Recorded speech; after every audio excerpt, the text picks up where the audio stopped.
Olá! De volta com o nosso modular de Direito Constitucional, nós iniciamos o nosso estudo tratando do conceito e da origem de Constituição. Identificamos o enquadramento da Constituição atual brasileira e, no momento da aula de hoje, nós vamos falar da classificação das Constituições. Vejam bem, nós vamos primeiro identificar as formas de se classificar uma Constituição, para que em momento posterior nós podemos fazer a classificação da nossa Constituição brasileira atual. Aqui, prestem atenção, porque nas provas as bancas cobram tanto classificação geral como classificação da Constituição brasileira. Então, vocês têm que saber fazer essa diferenciação na hora da prova. Tenham muito cuidado para não errar a questão. Essa classificação, ela vai ser adotada de acordo com o que a nação pretende de uma Constituição. Nós falamos na aula passada que a Constituição ela é a norma máxima, ela comanda o ordenamento jurídico. A Constituição, segundo Hans Kelsen, ela é a norma hipotética fundamental, porque ela traz esse regramento geral. Então, ela é o norte das demais leis, porque a Constituição não tem condições de ser completa, ela não tem condições de sozinha gerenciar um país. Ela traz o norte, ela traz o fundamento que será adotado pelo legislador infraconstitucional, legislador ordinário. Então, desse modo, de acordo com os anseios de cada país, nós vamos ter uma classificação diferenciada. Começamos, então, pela primeira espécie de classificação, classificação quanto ao conteúdo de cada Constituição. Temos aqui a Constituição formal e temos a Constituição material. Constituição formal é aquela que trabalha regras inseridas no texto constitucional, enquanto que a material consiste num conjunto de regras de matéria de natureza constitucional, isto é, as relacionadas ao poder, quer esteja no texto constitucional ou fora dele. Ou seja, uma Constituição é material quando ela entende que é considerado norma suprema não apenas aquilo que está no texto constitucional, como também normas que estão fora do texto, mas que podem trazer alterações para a Constituição. Podem até ser mais importantes do que a própria Constituição. Essa seria a Constituição material. Podemos observar que a lógica adotada por Hans Kelsen, ao determinar que a Constituição de 88 é uma Constituição norma máxima, ela está no topo, ou qualquer outra Constituição está no topo do ordenamento jurídico, ela consiste em uma ideia de Constituição formal. Porque na Constituição formal, eu levo em consideração que as regras que vão ser adotadas naquela Constituição já estão inseridas no texto constitucional. Então, ao adotar a teoria da norma hipotética fundamental, eu estou dizendo que quem comanda o ordenamento jurídico brasileiro ou de qualquer outro país é a Constituição e não normas que estejam fora dela. Se norma fora da Constituição também está no comando do país, eu estou tratando de uma Constituição, portanto, material. De modo que a Constituição material, por ser um conjunto de matéria não só constitucional como fora da Constituição, ela não está dentro dos ideais do conceito atribuído a Hans Kelsen. Aqui nós vamos encontrar um conceito muito mais político, conforme estipulado por Carl Schmitt. Desse modo, podemos concluir facilmente que a Constituição Brasileira de 1988 é uma Constituição formal, porque o seu conteúdo é apenas aquilo que está no texto constitucional. Agora, eu não estou dizendo que o que não está no texto não tenha validade, lógico que tem. Temos que lembrar que a Constituição, aqui no nosso país, ela é uma norma geral e ela regulamenta outras normas. Então, ela precisa de complementação. Mas texto constitucional é apenas aquilo que está na Constituição. O que está fora da Constituição apenas complementa a Constituição. Tanto que nós temos um parágrafo logo no artigo 5º que diz que os preceitos contidos na Constituição não excluem outros direitos e garantias previstos em outras normas, inclusive em tratados e convenções internacionais. Daí que a nossa Constituição é formal, porque só admite como conteúdo constitucional aquilo que está no texto constitucional, tá bem? Primeira classificação, já indicamos qual é o conteúdo da Constituição brasileira, é formal. Quando a forma, Esta Constituição, formal ou material, ela pode ser escrita e não escrita. Escrita é aquela Constituição que está toda em um único texto, solene, formal. Ela foi positivada. Já a não escrita é aquelas cujas normas não estão num único documento, mas se baseiam principalmente nos costumes, na jurisprudência e em convenções. É uma Constituição mais difícil de manter nos tempos atuais. Logicamente que a Constituição escrita, ela tem uma força maior, ela tem uma estabilidade maior, mas isso aí vai depender de sociedade para sociedade.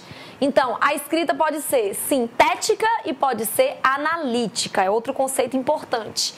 Quando é que a escrita é sintética? Ela é sintética quando ela for enxuta, quando ela trabalhar apenas os pontos básicos de um Estado. Ela trabalha apenas o que é essencial. No mais, ela permite que a norma infraconstitucional regulamente. Deixa para o legislador ordinário trabalhar os pontos específicos daquilo que ela identifica como geral. E isso é o que nós chamamos de Constituição sintética, e o exemplo que eu coloquei para vocês aqui é a Constituição dos Estados Unidos. Constituição norte-americana, que é de 1778, 89, é Constituição muito antiga e é a mesma até hoje. Por que os Estados Unidos adotam a mesma Constituição desde a sua criação? Qual é o sentido de estar na mesma Constituição de 1787? A razão é porque é uma Constituição que é escrita, portanto, ela está segura e, ao mesmo tempo, ela é sintética, ela é simplória. Quanto mais simples, menor são as chances dela não estar adequada à sociedade. Então, se ela se adequa à evolução da sociedade, porque de 1787 para cá muita coisa com certeza mudou naquele país, mas a Constituição continua atual, porque ela é muito objetiva. Ela diz, garante-se a todos a proteção à vida, à liberdade, à igualdade. Ela não detalha como se dará essa liberdade, até porque se ela trouxesse detalhes, certamente ela já teria perdido a validade há muitas e muitas décadas. É a característica, então, da Constituição sintética, ser enxuta. Só que a Constituição escrita também pode ser analítica. Analítica é a expansiva, é a extensa, é aquela onde o legislador não estava preocupado apenas em abordar os pontos chaves do país. Na verdade, na Constituição analítica, a preocupação do legislador foi muito além. Ele decidiu esmiuçar, detalhar. Veja o nosso direito de liberdade previsto no artigo 5º da Constituição. Enquanto que a Constituição norte-americana garante a todos o direito de ir e vir, a Constituição brasileira garante a todos a liberdade de consciência e crença, expressão, liberdade de criação, de opinião, liberdade de exercício de qualquer ofício ou profissão, liberdade de locomoção, de reunião, sindicalização, associação. Então, o que foi que fez o legislador constituinte de 1988 no Brasil? Ele detalhou, ele criou uma Constituição analítica, que, por sinal, é bastante criticada na atualidade. Porque uma Constituição analítica é passível de erro constantemente. Porque a Constituição, ela está num pedaço de papel. E a sociedade, ela se modifica com o tempo. Então, o papel precisa estar de acordo com a Constituição. Não é à toa que a Constituição brasileira já sofreu muitas emendas durante a sua história, durante os quase 25 anos de sua existência. Ela é constantemente emendada, muito mais do que a Constituição norte-americana de 1787, porque a nossa Constituição é uma Constituição expansiva, extensa, analítica. A ciência política recomenda que as constituições sejam sintéticas. É muito mais simples trabalhar com uma Constituição sintética. A nossa tem um artigo que protege até o Colégio Dom Pedro, lá no Rio de Janeiro. Coloca o Colégio Dom Pedro como patrimônio nacional. Isso aí, de fato, não é importante para o Estado brasileiro, de forma que a sociedade viveria muito bem sem aquela disposição constitucional. Portanto, Constituição escrita tanto pode ser sintética quanto pode ser analítica, de acordo com as necessidades da sociedade do momento. E a Constituição não escrita é a Constituição cujas normas não constam em um documento único e solene, formal, como a escrita. mas se baseia principalmente nos costumes, jurisprudências e convenções de uma sociedade. Ainda temos inúmeras constituições não escritas no mundo, como, por exemplo, na Inglaterra, onde nós temos uma monarquia constitucional cuja Constituição não foi positivada em nenhum texto. Portanto, essa é a nossa forma, escrita ou não escrita. A brasileira é Constituição escrita, formal e escrita. Quanto ao modo de elaboração, aqui nós vamos discutir aquilo que o legislador pensou para elaborar a Constituição. Nós temos Constituição dogmática e temos Constituição histórica.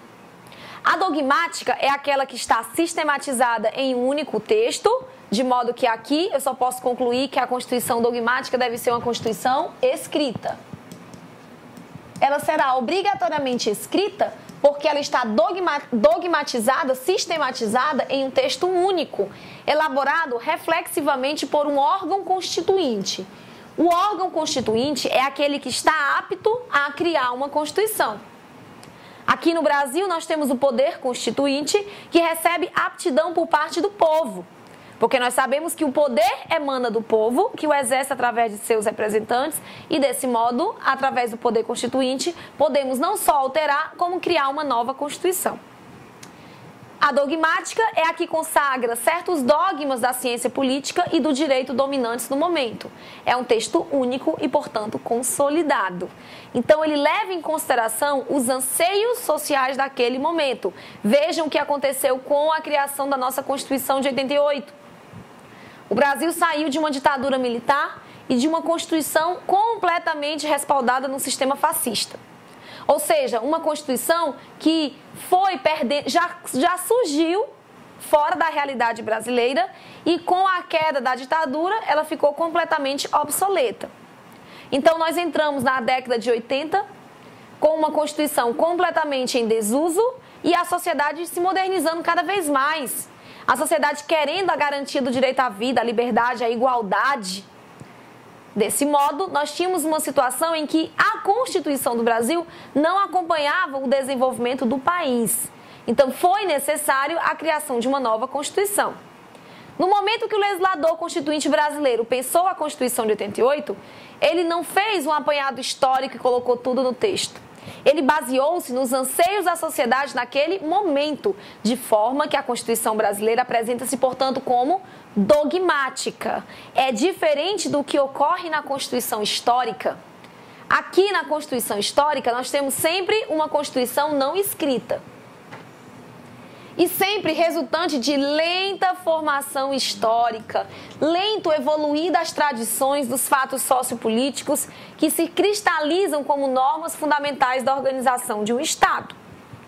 Então aqui eu não ponho no texto constitucional os dogmas, as necessidades da sociedade naquele momento. Na verdade, passa a ser chamado de Constituição, porque ela é não escrita, ela é informal, passa a ser chamado de Constituição aquilo que é decorrente de uma lenta evolução histórica. Como exemplo, nós temos aqui a Constituição do chamado Reino Unido da Grã-Bretanha e da Irlanda do Norte, sendo que a Grã-Bretanha é formada pela Inglaterra, Irlanda e Escócia. Aqui nós vamos ter uma situação de Constituição não escrita e histórica, exatamente o oposto da Constituição brasileira, que, como nós vimos, ela é formal, ela é escrita e, portanto, dogmática. É algo que, sempre que a sociedade mudar, de uma forma bastante expressiva e o Poder Constituinte achar que é o momento, abre-se uma Assembleia Nacional Constituinte e cria-se uma nova Constituição, baseada em dogmas da sociedade naquele momento, e não num lento processo de evolução histórica, onde não é necessário positivar nada, porque a Constituição será, portanto, não escrita. Prosseguindo, temos classificação da Constituição quanto à sua origem e o seu processo de positivação. Aqui nós vamos analisar a partir do que uma Constituição foi criada, qual foi a ideia inicial para se ter uma nova Constituição. Temos então a Constituição promulgada, a outorgada e vamos ter aquelas que são decorrentes de um pacto ou de imposição de um regime monárquico. O que é a promulgada? É aquele em que o processo de positivação decorre de convenção. Ou seja, aqui na promulgação, por mais que tenha sido a Assembleia Nacional Constituinte que tenha votado, os representantes, aqueles que estão atuando na Assembleia, são representantes do povo. Então, aqui nós vamos ter o ideal democrático. Promulgada, portanto, é aquela que decorre de convenção, são votadas, originam de um único órgão constituinte composto de representantes do povo, eleitos para o fim de elaborar a Constituição.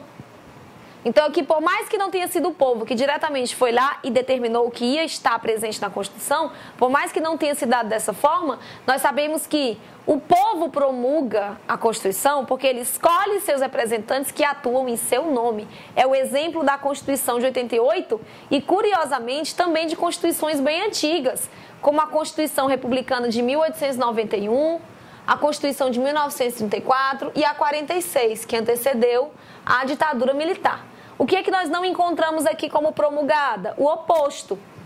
A Constituição de 1824, que foi aquela onde não houve participação popular, nós tivemos aqui a independência do país, a instituição de uma monarquia, e o povo não teve o poder de alterar ou de presenciar como se deu a criação da Constituição.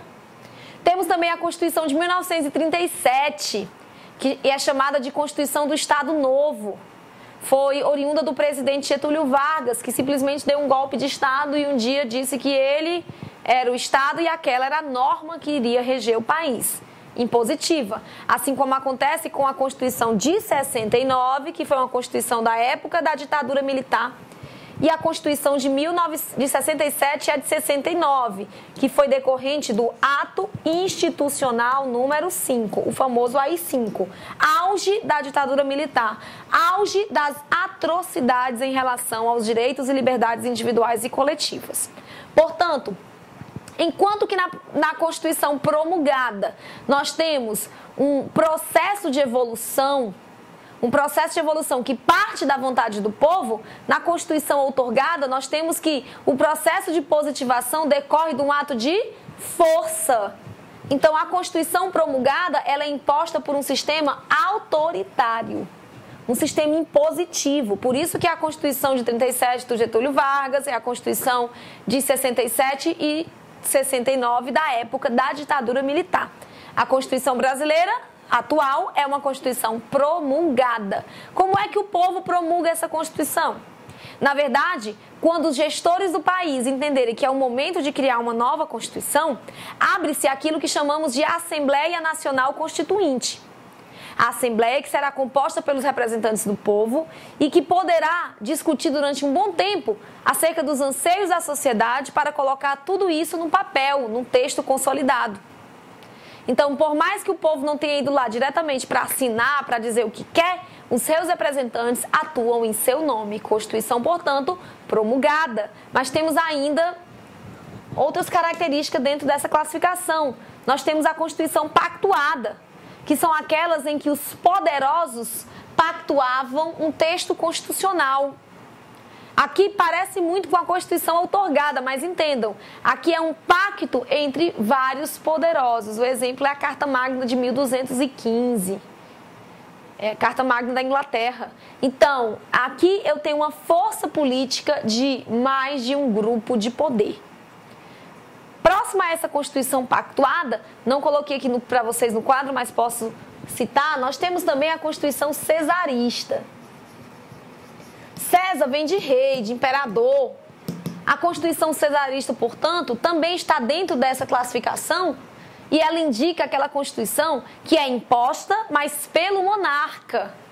E o povo concorda com o monarca. É diferente da Constituição outorgada. Na outorgada ela é imposta. Na cesarista, por mais que o texto tenha sido imposto, ele foi imposto pelo monarca e o monarca está dentro da credibilidade do povo. O povo aplaude a monarquia, é o que nós podemos observar na Inglaterra.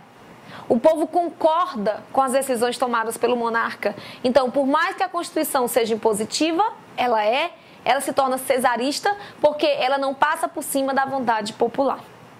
Então, acrescentem mais essa forma dentro da classificação quanto à positivação. Aí passamos para a quinta classificação quanto à estabilidade ou mutabilidade, ou a mutação.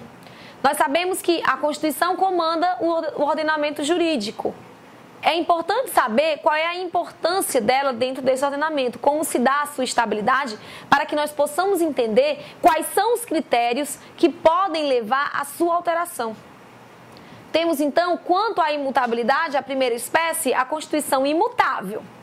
Bom, aqui nós estamos falando de uma relíquia histórica. Nos dias atuais, ter uma Constituição imutável é algo absurdo, porque a sociedade muda e, se houver necessidade, a Constituição tem que ser alterada, por mais que o processo de alteração seja um processo dificultoso. Então, a imutável são constituições onde se veda qualquer alteração, constituindo-se relíquias, porque aqui nós vamos ter a imutabilidade absoluta. Não temos mais atualmente. Já a rígida é uma Constituição muito ligada ao controle de constitucionalidade, muito ligada à importância que o legislador confere à Constituição como norma máxima de um país.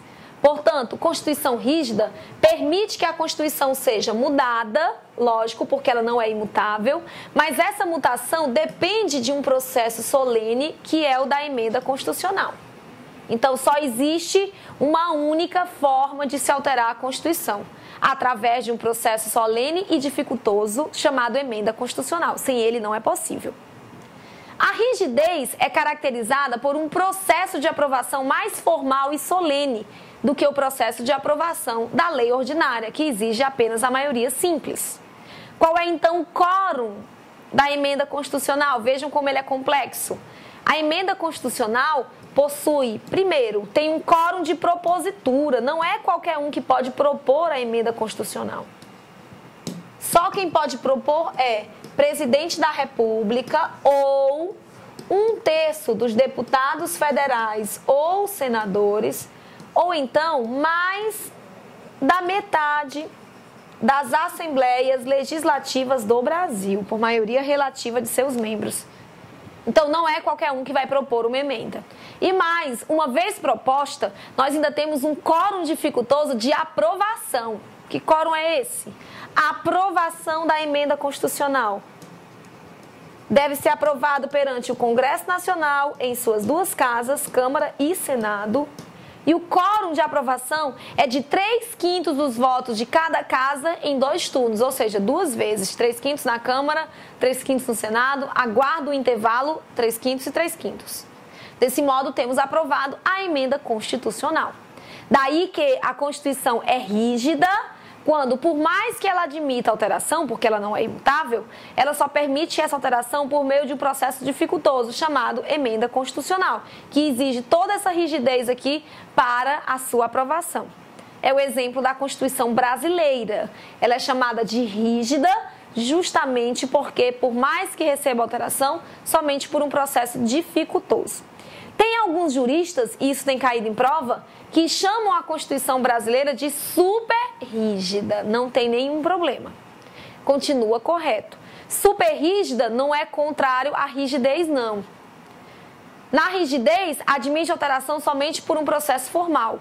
Na super rígida, existem matérias que não podem ser alteradas de forma alguma. São as chamadas cláusulas pétreas. Temos, então, direitos individuais do artigo 5º, separação dos poderes. Temos o direito ao voto universal, secreto, periódico, direto. E temos também o princípio do federalismo. São 4 cláusulas pétreas presentes no artigo 60, parágrafo 4º da nossa Constituição de 88. Através dessas cláusulas pétreas, nós temos que elas não podem ser abolidas da Constituição de 88. De forma que, neste caso, alguns juristas chamam a Constituição de 88 de super rígida, ou seja, muito mais do que rígida, ela é super rígida. É a segunda situação de estabilidade ou mutabilidade. É o caso da Constituição brasileira. Aqui encontramos a Constituição Federal de 88. Em seguida, nós temos a Constituição flexível. Cuidado para não confundir a super rígida com a semi-rígida ou semiflexível. A flexível é aquela que admite um procedimento qualquer de alteração da norma constitucional. O procedimento de modificação não tem qualquer diferença do procedimento comum de alteração de qualquer lei. Alguns autores a denominam de Constituição plástica, o que é arriscado porque pode ter diversos significados. Plástica no sentido de que ela pode ser facilmente alterada, facilmente modificada. De forma alguma é a nossa Constituição. E por fim, temos a classificação da Constituição como semi-rígida. Aqui nós temos que semi-rígida é aquela em que o processo de modificação só é rígido na parte materialmente constitucional e flexível na parte formalmente constitucional. Aqui nós já falamos da diferença de uma Constituição formal para material. Nós vimos que a formal entende que só é texto constitucional aquilo que estiver inserido na Constituição. A material não, ela vai mais além. Então, a Constituição semi-rígida é aquela que admite algumas alterações por meio solene e dificultoso e outras por um meio muito simplório. Portanto, a parte material é rígida, mas na parte formal ela é flexível. É aquela que não é nem rígida, nem é totalmente flexível. É a semi, também não é o caso da brasileira. A nossa é rígida e, portanto, também chamada por alguns de super rígida e não semi-rígida, de forma alguma semi-rígida.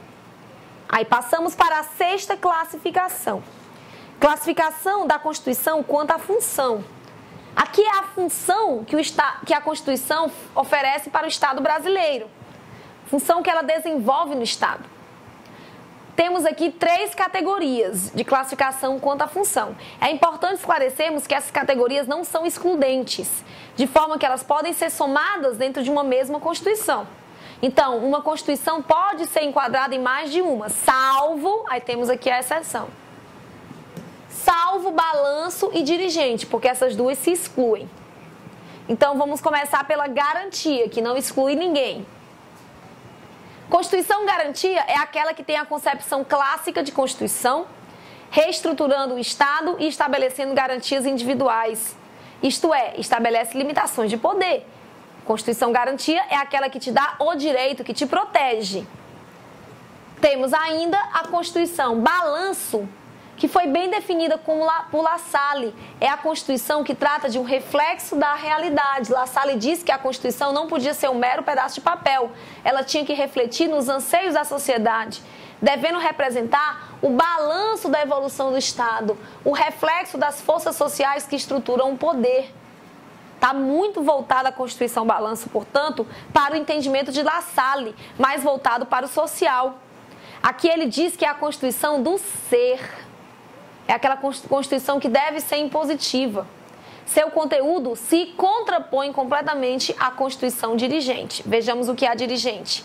A Constituição não apenas organiza o poder, como também pré-ordena a atuação governamental por meio de programas vinculantes. Então, enquanto na balanço ela te dá o direito, na dirigente ela te dá o direito e te diz como o direito vai ser aplicado. Enquanto que a balanço é a Constituição do ser, a dirigente é a Constituição do dever ser. Então, essas duas características, elas se excluem. Elas se excluem, porém, elas não mexem com a Constituição balanço. Aliás, com a Constituição garantia. Constituição garantia, que é onde nós vamos encontrar a Constituição atual de 1988. Ela é garantia, mas ao mesmo tempo eu posso dizer que ela é dirigente, no sentido de que ela também me traz o regramento acerca de como o Estado deve se programar, se organizar para me garantir os anseios sociais. Então, dirigente, balanço ou simplesmente a Constituição garantia. E por fim, chegando à última classificação, nós temos a classificação de constituições quanto à relação entre as normas constitucionais e a realidade política. É a chamada positividade, a real aplicação da Constituição, para saber se de fato ela está sendo cumprida ou ela não está se configurando apenas como uma folha de papel, o que foi fielmente punido por Ferdinand de La Salle no seu conceito sociológico de Constituição. Temos, então, com relação às normas e à eficácia e à realidade, nós temos a Constituição normativa, a nominalista e temos a semântica. A normativa é aquela que determina que a dinâmica do poder se submete efetivamente à regulamentação normativa. Nessa modalidade, portanto, a Constituição é obedecida na íntegra, como ocorre com a Constituição americana. É obedecida na íntegra porque o que vale é o que está no texto. Daí eu posso entender que a Constituição normativa é uma Constituição escrita, ela é uma Constituição sintética, na maioria das vezes. Ela diz que tem que cumprir o que está na norma acima de qualquer coisa. Já a Constituição nominalista, ela fica entre a Constituição normativa, que é seguida na íntegra, e a semântica. A semântica não passa de um mero disfarce de um Estado autoritário. É aquela que te dá os direitos, mas na verdade não cumpre com a promessa. É um mero disfarce. Aqui é enganar o povo, é a política do pão e circo. Aqui, aparentemente, tem uma fachada, mas, na verdade, é apenas o regime autoritário se impondo. O povo pensa que tem, mas não tem. O direito, portanto, não é cumprido como deveria. A Constituição, portanto, passa a ser uma lei morta, uma lei inutilizável. Esta Constituição aparece quando o Estado passa de um Estado autoritário para um Estado de direito. É o caso da nossa Constituição de 88. Imagine que nós estávamos numa situação autoritária. Do nada nós passamos para o Estado de Direito. É o Estado de Direito, mas a gente, por mais que a Constituição diga como o homem deve ser respeitado, quais são as garantias, isso ainda não existe na realidade. Isso aí vai se adequar à realidade. Então, ela é nominalista, porque a Constituição diz algo que pode não estar sendo cumprido. É o que nós chamamos aqui nos direitos sociais de princípio da reserva do possível. Porque lá nos direitos sociais nós encontramos que são obrigações do Estado, independente de qualquer contraprestação financeira, a garantia dos direitos sociais de educação, lazer, moradia, assistência, previdência, garantia de saúde, garantia de alimentação, é imposição. Mas vamos lá. Dentro do princípio da reserva do possível, nós sabemos que o Estado pode se abster de te garantir esse direito, alegando justamente que ele não pode, que por mais que a Constituição determine que ele faça, ele não tem como financeiramente arcar com aquela obrigação. Então, temos aqui um exemplo de Constituição nominalista, que te dá o direito, mas que na prática a realidade social não permite, diferente da normativa. A normativa aplica-se exatamente o que está na Constituição. É o entendimento de La Salle. A Constituição de 88, como nós vimos, nasceu normativa, mas havia uma expectativa de que se tornasse nominalista, de uma Constituição nominalista para uma Constituição normativa, certo? E, por fim, a semântica, que é um mero disfarce de um Estado autoritário. Aqui, ela apenas está se disfarçando. Parece que a semântica se assemelha um bocado à nominalista. Mas entendam, a nominalista fica entre a normativa e a semântica. A normativa é aquela que é apenas o cumprimento do que está na lei e a semântica é aquela que engana.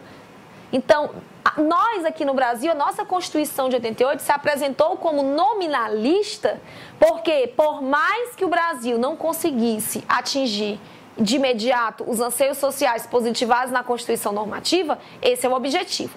Não posso dizer então que a nossa Constituição é semântica porque boa parte dela é cumprida. Não posso dizer que ela é normativa porque infelizmente até o momento nós ainda temos preceitos não cumpridos. Daí que eu vou enquadrá-la, portanto, como nominalista. Então é o nosso último conceito, última classificação de Constituição. Trazendo essas classificações para a Constituição atual de 1988, eu digo que a Constituição brasileira é uma Constituição formal, escrita, dogmática, rígida ou até super rígida, é uma Constituição nominalista, é uma Constituição promulgada. Essas são as características da nossa Constituição. E só para encerrarmos a aula de hoje, eu trouxe para vocês aqui duas questões da CESP, só para a gente poder entender como é que a banca cobra esse conteúdo em prova. Primeira questão diz, denomina-se Constituição outorgada e a elaborada e estabelecida com a participação do povo, normalmente por meio de Assembleia Constituinte. Vamos lá. O que é a Constituição outorgada? Estamos falando aqui de uma classificação de Constituição chamada classificação quanto à origem ou processo de positivação. A Constituição outorgada é a Constituição imposta, é aquela que decorre da força. Então, quando eu digo que a Constituição é estabelecida com a participação do povo, eu estou falando de Constituição promulgada. A outorgada é a que depende da força. Então, primeira questão, incorreta. E a segunda, a Constituição de 88 é considerada escrita, com certeza, ela é promulgada, rígida, dogmática, formal e analítica. Muito bem. Admitindo-se normas de eficácia plena, contida, limitada e programática. Item correto. Aqui nessa questão, vejam que CESP cobrou não só a classificação da Constituição brasileira de forma integral, ela só esqueceu de falar que ela também é nominalista, como também ela cobrou a eficácia de norma. Disse como a norma aparece na Constituição brasileira. Aparece de forma plena, contida, limitada e programática, conforme nós vamos estudar nos nossos próximos encontros. Então, ficamos por aqui, falamos de conceito, origem e classificação e já estamos aptos a estudar a forma de criação da Constituição, que se dará através do poder constituinte. Obrigada e até o nosso próximo encontro.